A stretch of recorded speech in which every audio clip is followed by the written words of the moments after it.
esse isolamento aí. Vou pôr para gravar aqui, tá? Gente, então, gravando a aula, sejam bem-vindos aí à nossa segunda aula da manhã. A gente vai dar sequência aí a essa política neoliberal, né? E aí a gente estava falando justamente disso, né? De todo esse cenário que a gente está vivendo aí atualmente. E aí a pergunta que eu faço para vocês é o seguinte: como que vocês estão enxergando tudo isso aí, galera? Como que vocês estão lidando com tudo isso?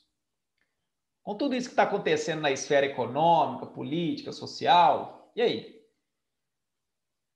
Como que vocês estão interpretando isso aí? E aí? Senhorita Nicole, está presente, Nicole?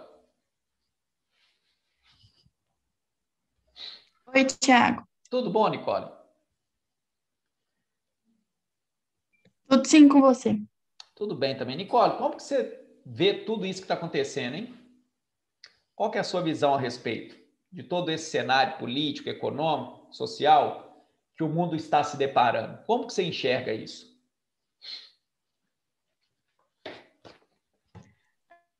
Assim, Thiago, querendo ou não, eu acho que a gente está em uma crise, né? Porque Sim, tem muita desigualdade sim, e totalmente. vai ser bem complicado de voltar mais ou menos ao normal. E pode durar muito tempo, eu acho. Como que você interpreta o normal dentro dessa ótica aí econômica, global? Como que você interpreta o normal, Nicole? Normal nunca vai ser, mas eu espero que no futuro tenha menos desigualdade. Entendi. Nicole, dentro de tudo isso que a gente está trabalhando, e faz sentido, né? De fato, estamos dentro do contexto. Até aqui você entendeu qual que é a lógica desse chamado capitalismo neoliberal? Você entendeu a ótica de tudo isso? Você consegue Sim, entender? mais ou menos, sim. Tá, então vamos lá. Em síntese, o capitalismo neoliberal, ele possibilita com que todos os países possam vivenciar, até um segundo momento, né, as vantagens e os benefícios do capitalismo. Quando a gente fala de vantagens e benefícios do capitalismo, como que você interpreta isso? Tipo, o capitalismo, por mim, tem realmente, assim que você falou, as vantagens e as desvantagens.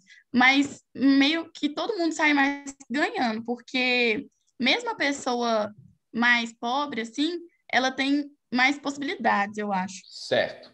E de fato isso acontece, Nicole, quando o capitalismo neoliberal ele começa a entrar em cena nos países emergentes e subdesenvolvidos, ele abre essa possibilidade de fato de que os países pobres ou em desenvolvimento eles passem a vivenciar justamente essa chamada ascensão econômica. E aí eu te faço a última pergunta, Nicole, que eu não vou mais te encher o saco. É o seguinte: dentro dessa diferença, dessa desigualdade, Nicole, você acha que de uma certa forma isso acaba sendo proposital? Eu acho que sim. Acha que sim. E de fato é proposital. O que é que acontece? Obrigado, Nicole, pela participação. O que é que acontece? O capitalismo, uma das principais, um dos principais pontos de funcionamento, uma das principais engrenagens de funcionamento do capitalismo, pessoal, é justamente possibilitar o lucro constante, o ganho constante. E aí, Salomão, dentro dessa engrenagem do lucro, para que essa engrenagem ela funcione, é necessário que o capitalismo ele esteja em constante evidência. E para que o capitalismo ele esteja em constante evidência, a melhor maneira dele manter-se em evidência é através do consumo. Então, a partir do momento que esse neoliberalismo econômico ele passa a ser um sistema econômico mundial dominante, possibilitando esse avanço da globalização e principalmente, né, essas eventuais ajudas econômicas, a ideia é manter esse cenário de interdependência. Gente, olha o que diz na página 335. lá da frente 2, no tópico aula 5 e 6. Ele fala o seguinte, ó, em 1989, antes disso, ó, em 1944, poucos meses antes do final da Segunda Guerra Mundial, os 44 países aliados, eles se reúnem nos Estados Unidos para discutir a criação de um novo sistema internacional de regulação de finanças e câmbio monetário, em um encontro que ficou conhecido como Conferência de Bretton Woods. E aí, qual que era a ideia disso aí? Ele complementa, ó, a ideia era o quê? Estimular a reconstrução de países abatidos pela guerra. Gente, então, peraí. Primeiro, Nicole, eu vou simplesmente destruir a sua economia e depois eu vou te ajudar a reconstruir. Tem lógica isso, Nicole? Eu vou simplesmente acabar com a sua economia, Nicole, e depois eu vou te ajudar a crescer novamente. Como que vocês enxergam isso? Lógica não tem, não. Ele sairia como o bom, né? Tipo assim, ele estaria ganhando e depois ainda sair como bonzinho. Vocês chegaram a estudar o Plano Marshall? O que foi o Plano Marshall? Chegaram a estudar isso? Plano Marshall? Sim. O que foi o Plano Marshall? O que foi o Plano Marshall? Foi Victor? o financiamento da reconstrução da Europa? O financiamento da reconstrução da Europa e principalmente do Japão. O Japão, ele utilizou do Plano Marshall nesse processo de reconstrução. Olha que viagem isso. Então, vamos lá. Segunda Guerra Mundial, fica naquele embate entre os aliados, né? A história a gente já conhece. E aí, na reta final, o Japão ataca a base militar dos Estados Unidos, a base militar de Pearl Harbor, no Havaí, e numa resposta de contra-ataque, o que os Estados Unidos então faz? Puf! Lança bombas nucleares em Hiroshima e Nagasaki, que naquela época eram duas cidades estratégicas do território japonês, e resulta no que a gente conhece. Pouco tempo depois, o que os Estados Unidos fazem, Victor? Ô, Japão, vem cá, vou te ajudar a reconstruir. Gente, não faz sentido nenhum isso. Mas, do ponto de vista do capitalismo, e sob a ótica do mercado, meteu a paulada no cachorro, literalmente, né? E o famoso morde-a-sopra, João. Né? O cenário geopolítico econômico é isso, gente. Você morde e assopra. Mas tudo tem um propósito. Vocês estão entendendo até aqui? Nada sai de graça. Nada sai de graça. Tem lógica racional? Durante a Segunda Guerra Mundial, esses países aliados terem se reunido nos Estados Unidos visando ajudar financeiramente os países no período pós-guerra? Não, mas eles sabiam que nessas áreas a serem reconstruídas tinha muito a oferecer. Guerra do Golfo, década de 70. Vocês chegaram a estudar a Guerra do Golfo? Chegaram a estudar a Guerra do Golfo? Sim ou não? Chegaram a estudar a Guerra do Golfo? E aí, turminha? Sim, porém não me recordo. A Guerra do Golfo, né, que teve aí como os principais países reunidos, os fortes países árabes ligados à OPEP, que é a Organização dos Países Exportadores de Petróleo, né? Então você tinha ali Arábia Saudita, Emirados Árabes Unidos, Bahrein, Catar, Kuwait, né? O Iraque. E foi o momento, Victor e turma, em que a Arábia Saudita, literalmente, ela disputava território petrolífero com o Kuwait. E nessa época, sabe quem que a Arábia Saudita chama para ser seu aliado nessa guerra? Os Estados Unidos. Durante essa guerra, surgem dois importantes personagens que quatro décadas mais tarde ganhariam o noticiário mundial novamente. Estou falando de George W. Bush e Osama Bin Laden. Durante essa guerra, a família de George Bush fez acordos bélicos comerciais armamentistas com a família de Osama Bin Laden. Anos mais tarde, Osama Bin Laden, líder de uma das organizações terroristas mais radicais do mundo, a Al-Qaeda, resolve simplesmente declarar guerra aos Estados Unidos. Nessa disputa, entre aspas, polarizada ideológica e cultural. Então, a gente percebe até aqui que o que aconteceu na Segunda Guerra Mundial foi simplesmente um ponto crucial para que, a partir de então, a globalização, essas relações geopolíticas, ganhassem uma nova modalidade.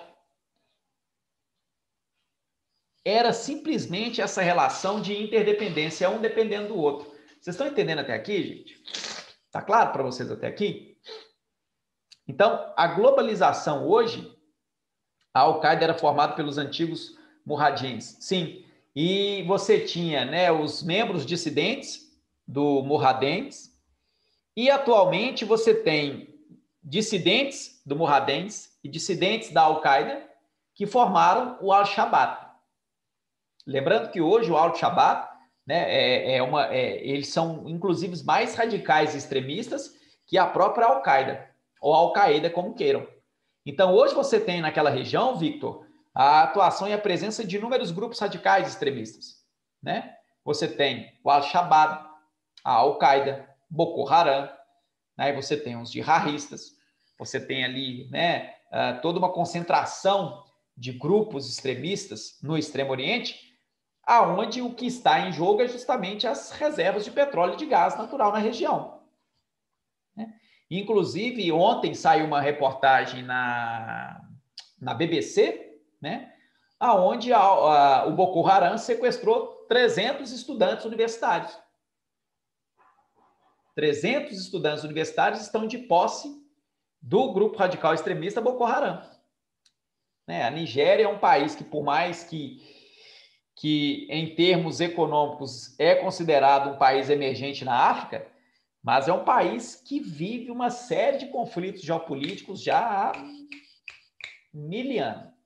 Galerinha, até aqui tá claro para vocês? Alguma dúvida em relação a tudo isso que a gente está falando? Neoliberalismo, globalização, capitalismo? Tá claro até aí? Podemos seguir? Sim ou não? Tá tranquilo até aí, gente? Bom, então vamos lá. Avançando aí, vamos lá para a página 339, onde nós vamos falar um pouco mais aí sobre o global e o local. Pessoal, enquanto vocês abrem a apostila aí, ontem eu mandei lá no grupo, atendendo a alguns pedidos, algumas dicas para vocês estudarem e se preparar para o vestibular. Vocês viram lá? Vocês deram uma olhadinha lá? Tiveram curiosidade de ver? Né? Então, ali é um roteiro simples que eu mandei lá para vocês, né? É claro que vocês vão estudar da maneira que vocês julgarem, né? Mais conveniente para cada um. Mas a dica que eu dou para vocês é: comecem agora esse roteiro de estudos, tá? De 30 minutos por disciplina. É o suficiente, tá, gente? Vocês viram que eu até compartilhei com vocês lá a técnica de estudos Pomodoro, né? Na técnica de estudos Pomodoro, ele faz uma intercalação entre 25 minutos e 5 minutos. Justamente para vocês assimilarem todas as informações e todo o conhecimento. Então, depois, quem quiser aí tirar dúvidas a respeito disso, estou à disposição aí. Podemos seguir? Alguma dúvida? Pergunta? E aí, tá tranquilo? Sim ou não? Nicole? Você é socialista de iPhone, Nicole? Sou. Você é socialista de iPhone? E aí, como que você interpreta essa frase, Nicole? Socialista de iPhone. Como que você interpreta E isso? eu compro da marca da Apple. Tá, e o socialismo, ele entra onde aí?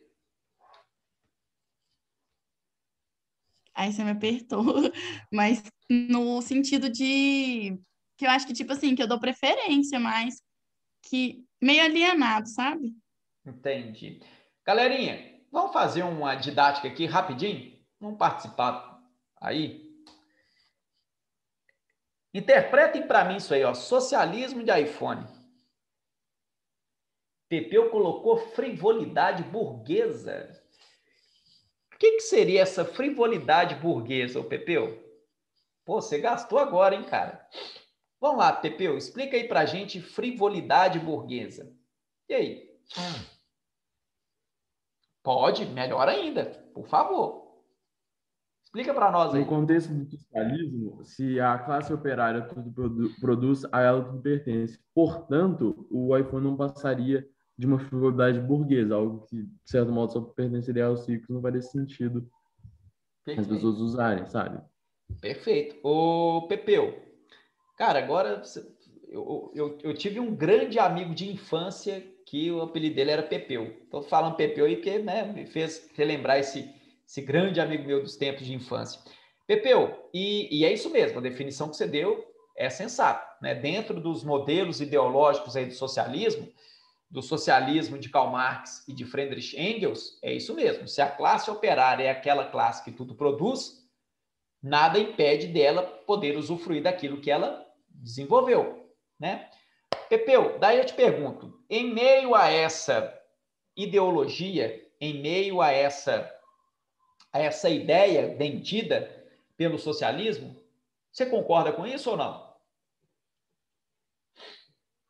Você concorda que a classe operária... Acho que sim. Dentro do contexto do socialismo, sim, faz sentido. Faz sentido. O iPhone, nesse caso, cara, você deu uma definição muito massa mesmo, né? Essa frivolidade burguesa. Na verdade, o que acontece? O iPhone hoje é somente um exemplo de tantas outras marcas e produtos que simboliza o quê? Simboliza a ascensão do capitalismo, né? Então, hoje, essas marcas, esses produtos, eles são exemplos maior dessa exponencialidade do capital. Daí eu pergunto para vocês o seguinte, é errado um socialista usar iPhone? Vou refazer uma pergunta. Seria hipocrisia um socialista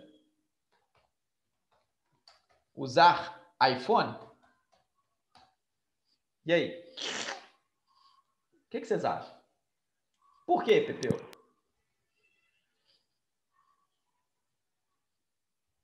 Bem, vamos pegar a sociedade contemporânea, né? A gente vive numa sociedade capitalista, enfim. Sim. Se ele se manter, como posso dizer, fiel a seus dogmas sociais, tudo, ele não compraria. Mas por a gente estar vivendo em períodos de ascensão tecnológica e tudo, talvez ele precisasse para alguma coisa e tal. Então, de certo modo, seria, de certo modo, necessidade, sabe? Interessante. E aí, alguém mais quer participar? E aí? E aí, galera? Isso depende da própria definição de socialismo da pessoa. Né? Hoje em dia, cada pessoa está interpretando de um jeito. Né? Exatamente. Sabe qual é o grande problema de tudo isso hoje? É a polarização ideológica. Né? Eu vi uma chamada essa semana, o seguinte, é um pessoal, um movimento comunista no Brasil, e aí eles fizeram a seguinte chamada, né, no Instagram, que essa semana ia ter uma série de debates onde representantes do Partido Comunista eles iriam fazer uma série de palestras falando sobre o capitalismo atual, né? Sobre os riscos que o capitalismo hoje representa. E sabe foi o que mais me chamou a atenção? Não foram nem os temas a serem tratados. É que para você participar desse evento totalmente online, você tem que pagar uma taxa simbólica de 50 conto. E aí, como que vocês interpretam tudo isso? E aí, como que vocês enxergam isso? Hipocrisia. Então, vamos lá. Eu vou instigar vocês aqui agora, tá? Então, primeiro, vamos para a definição do capitalismo? Qual que é a definição do capitalismo? Capitalismo é um sistema ao qual, né, ele trabalha o lucro, certo? Sim ou não? Concordam comigo? O capitalismo não é um sistema ideológico, político e econômico que se baseia no lucro? Conversem comigo aqui. Ignorem o chat por agora. Vamos voltar aqui. Foca em mim. Então, vocês não concordam comigo que o capitalismo não é um sistema ideológico, político, financeiro que tem o lucro como principal objeto? Sim ou não? Beleza. Sim. E isso é inquestionável. No caso do socialismo, ele é um sistema ideológico, a princípio, ideológico, né? Aonde ele trabalha justamente o quê? A não ausência de um capital privado, e ele trabalha a questão do Estado, ou seja, para os socialistas ideológicos, marxistas, tanto a galera de Marx quanto a galera de Engels, então vai naquela premissa de que cabe ao Estado cumprir com o seu dever. Certo? Então, ou seja, é de responsabilidade do Estado assegurar e resguardar os direitos e os deveres da Nicole, do João, da Ana Clara, da Ariane, da Alice, do Heitor, enfim. Então, cabe ao Estado resguardar e preservar os direitos e deveres, certo? Tranquilo até aqui? Sim ou não? Então, por exemplo, se a Maria Laura, ela paga os impostos, ela paga esses impostos para o governo, para o Estado, então é dever do Estado proporcionar e resguardar a Maria Laura dos seus direitos e deveres. Moradia, educação, tá claro até aí? Estão entendendo até aqui, sim ou não? Tá tranquilo? Até aqui alguma dúvida? Sim ou não? No caso, o comunismo, né? Qual que é a ideia central do comunismo? Comum. Viver em comunidade.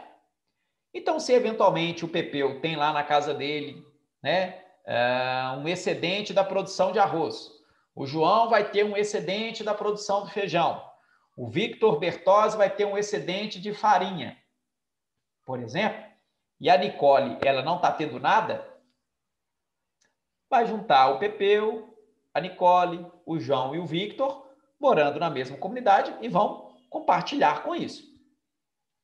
Certo? Estão entendendo até aqui? Sim ou não? Tá claro até aí, gente? Beleza? Ou seja, em teoria, tá? Todas essas ideologias, elas apresentam pontos positivos e negativos. Em teoria, todas essas ideologias, elas são funcionais. Qual é o problema na prática? O modo como isso vai ser aplicado. E, principalmente, como que isso vai ser aplicado.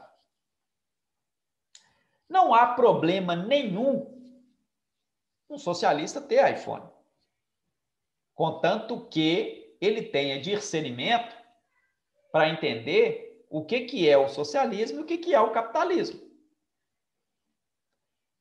Não tem problema nenhum uma pessoa que se diz comunista, ela cobrar uma taxa por um evento, contanto que ela tenha discernimento em saber o que é o comunismo, o que é o capitalismo. Vocês estão entendendo até aqui? Tá claro até aqui, terceiro ano? Tá tranquilo? Estão entendendo até aqui? Sim ou não? Agora, aonde que entra a hipocrisia? A hipocrisia seria, eventualmente, o Victor, eu começar a pregar uma coisa, praticar outra.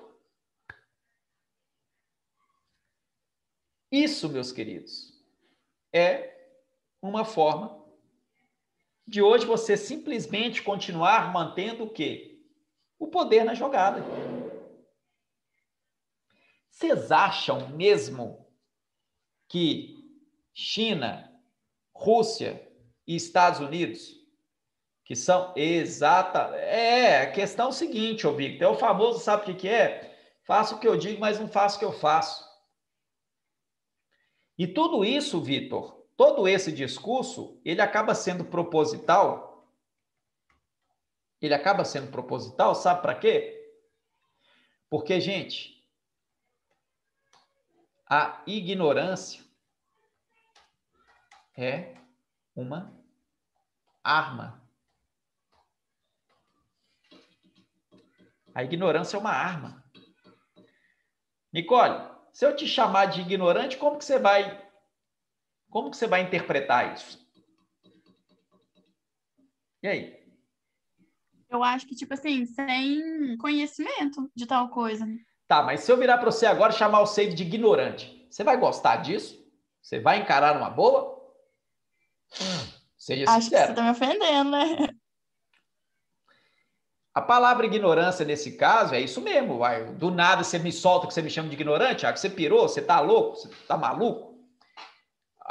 A palavra ignorante, ô Nicole e turma, ela vem de ignorar.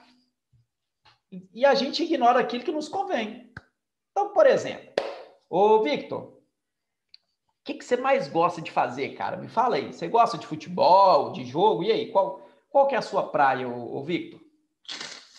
Qual que é a sua praia?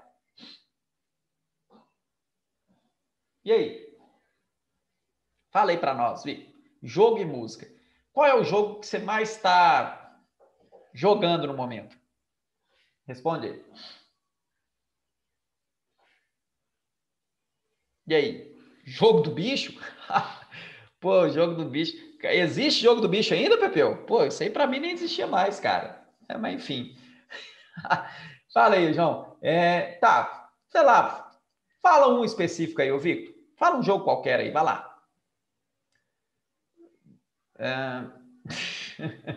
Vamos focar aqui, gente. Deixa o jogo do bicho depois. Fala aí, Victor. Liga o seu áudio aí só pra gente ganhar tempo. Resident Evil. Então, beleza. Ô, Victor, você saberia hoje facilmente me dar uma descrição do jogo Resident Evil, não saberia, Victor? Sim ou não? Sim. Victor, fala para mim o que está acontecendo hoje aí na política brasileira? Quais são os principais ministros que estamos aí no governo atual? Você saberia me responder? Eu acho que até 2019 eu saberia, mas ano passado foi uma troca bem grande. O que é mais interessante para você neste exato momento, Victor? Jogar o Resident Evil aí de boa no conforto da sua casa ou se interessar pela política, pela equipe ministerial? Eu acho que é mais interessante eu me concentrar no plano individual mesmo, nos meus estudos, porque se eu for parar para ficar olhando a política, até interna e externa, vai ser algo muito demorado e não vai surtir nada na minha vida, praticamente. Sacaram isso aí? Conseguiram entender essa questão da ignorância? Sim ou não? O fato do Victor ignorar o que está acontecendo neste exato momento na política, num primeiro momento, não significa que ele não conhece do assunto, não significa que ele não entende o que esteja passando, mas, ao mesmo tempo, faz com que ele, de uma certa forma, fique para escanteio. A resposta do Victor foi direto ao ponto. Neste exato momento, o que é mais interessante? Eu focar no meu crescimento individual ou eu preocupar com o que está acontecendo coletivamente? Vocês estão entendendo? Está entendendo aqui, Nicole? Aonde eu quero dizer? Vocês estão entendendo a lógica do raciocínio? A globalização funciona nessa premissa, Nicole. Então, essa questão dessas ideologias, elas são utilizadas, você tem esse ganho de uma massa, mas os individualismos vão continuar acontecendo. Volta a frisar. O que está impedindo o Brasil hoje, Nicole, de avançar novamente? É essa polarização individual. É essa, entre aspas, obrigatoriedade de você se posicionar para um partido ou para o outro. E não tem que ter isso, gente. Acabou, isso foi Guerra Fria. Enquanto a gente fica aqui perdendo tempo nessas coisas, o mundo está girando. O capitalismo está avançando. Página 340, questão número 1. Globalização, um fenômeno especialmente hostil para os franceses. Paris, 4 de maio de 2017. Emmanuel Macron e Marine Le Pen encarnam, respectivamente, os papéis de paladino, defensor e inimiga da globalização, um fenômeno ao qual a grande maioria dos franceses é hostil e um tema-chave da campanha eleitoral das eleições presidenciais. A globalização selvagem põe em risco nossa civilização. Já vão fazendo a presença aí, tá, gente? Colocando o nome presente. Então, olha aqui, ó. A globalização selvagem põe em risco nossa civilização, adverte a ultradireitista Le Pen, candidata ao segundo turno no próximo domingo. A abertura ao comércio mundial é uma oportunidade formidável, defende o seu adversário favorito nas pesquisas, o centrista Macron. Segundo uma pesquisa de opinião, publicada em fevereiro, 74% dos consultados são hostis à globalização, o que faz da sociedade francesa uma das mais reticentes a esse fenômeno mundial. E aí, gente? E aí? Vocês são hostis ou defensores aí da globalização? E aí, galera? Existe a globalização e o globalismo, né? O chamado globalismo. A globalização eu acho. Perfeito. A globalização eu não acho ruim, não. A globalização ela não é ruim. O que é ruim é o que você acabou de falar, o Victor. Uma definição brilhante. É o globalismo. É o que está lá na página 339. É o global e o local. Nós ainda somos um país emergente. Ainda somos reféns de uma nova forma de colonização, que é o neocolonialismo. Semana passada, um de vocês me fez a seguinte pergunta: Tiago, se o Brasil resolvesse fechar suas fronteiras hoje, o que aconteceria? Aconteceria que o mundo inteiro ia estar preocupado. Sabe por quê? Porque se o Brasil quiser hoje, ele simplesmente fecha suas portas e se torna uma grande potência. A gente tem condições para isso. Isso vai acontecer? Não, não vai acontecer, gente. É o que a Nicole disse, o Brasil está vivendo uma crise. Não está em crise. A gente está vivendo uma crise. O momento é de cautela. Praticamente todos os estados brasileiros, pelo menos os mais desenvolvidos economicamente, a partir de amanhã, entram na onda roxa da pandemia do coronavírus. Todo o estado de Minas Gerais, a partir da meia-noite de hoje, entra pelos próximos 15 dias na zona roxa. Ou seja, lockdown, toque de recolher das 8 da noite às 5 da manhã. Então, olha o momento que a gente vive. E o país está dividido. Aqueles que criticam duramente o lockdown, aqueles que criticam duramente a abertura do comércio. E o que falta em meio a tudo isso? Empatia por parte da população. É o respeito. É a velha dificuldade que a gente tem, sabe de quê? De trabalhar aceitação, entendimento e respeito. Você, Nicole, você não tem que aceitar e entender nada, contanto que você trabalhe o respeito. Salomão, o João, a Ariane, o Heitor, Ana Clara. O momento que a gente vive é muito delicado por conta disso. Diante dessas adversidades ideológicas, está faltando empatia. Eu não quero saber, Nicole, se você é direito, se você é esquerdo, se você é azul, vermelho, amarelo, bege, rosa. Não me interessa. Você é brasileiro igual eu. E aí, Salomão? Você é brasileiro igual eu, filho. O que nós vamos fazer para melhorar para todo mundo?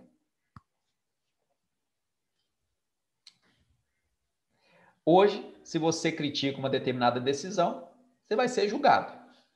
Se você apoia uma determinada decisão, você também vai ser julgado, Giovana. Se correr o bicho pega, se ficar o bicho come. Você deu a definição perfeita, ô Victor.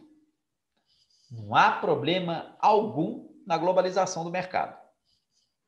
Nenhum. O problema é o globalismo. Não há problema nenhum a Nicole ser socialista de iPhone. O problema é o globalismo que se cria em cima disso. Tudo. Você respirou, você está sendo julgada, Nicole. Acabou. Né? Porque falta empatia. Falta as pessoas trabalharem melhor isso. E isso aqui hoje, gente, ó, é uma arma em potencial, a internet. Estou aqui sentado, vou começar a desferir um monte de... E aí? O processo da globalização se distribui de forma desigual pelo planeta. Os fixos e fluxos que possibilitam a globalização estão dispersos, organizados em redes e são comandados por alguns centros de poder que emitem ordens para o resto do mundo, o que caracteriza uma dimensão geográfica do fenômeno. O espaço, ele se torna mais globalizado e mais dinâmico, mas, ao mesmo tempo, entra essa relação de interdependência. Tá claro até aí, pessoal? Gente, esse aqui é meu filho Teodoro. Dá oi para eles, Theo. Dá oi para eles. Acabou de acordar, viu, gente? Eu acho que eu acabei acordando ele. Manda beijo, Theo. Teodoro aí na área. Então, galerinha, o que acontece? A grande questão é essa. Vocês estão entendendo toda essa dinâmica? Não tem problema você ser socialista, comunista, anarquista, de direita, de centro. As organizações, elas vão continuar ocorrendo. Qual que é a ideia desse momento atual, desse novo cenário da globalização? Olha o sono aí, ó. Qual que é esse novo momento do cenário da globalização do mercado, gente? Qual que é o principal disso? Qual que é a jogada do capitalismo neoliberal? Qual é a vantagem do neoliberalismo econômico? Você pega as partes vantajosas do capitalismo, nossa, já está polarizado, né, ô Pepeu? Já está polarizado, cara. Já está polarizado. Semana passada o Lula ele já começou a sua campanha, o Bolsonaro também. Então, assim, agora vamos acompanhar a cena dos próximos capítulos, né? Sim, a sua pergunta você já deu a resposta, tá, Pepeu? 2022 já começou. Então, a gente volta a ter essa polarização. Gente, até aqui tá tranquilo? Dúvidas, perguntas? Não? Beleza. Gente, obrigado pela aula. Qualquer coisa, vocês me chamem lá no WhatsApp e vou estar deixando lá uns deveres de casa para vocês. Tá bom, gente? Falou. Dá tchau, Theo. Manda beijo. O Theo tá meio sonolento ainda. Gente, fica com Deus e até a próxima. Valeu!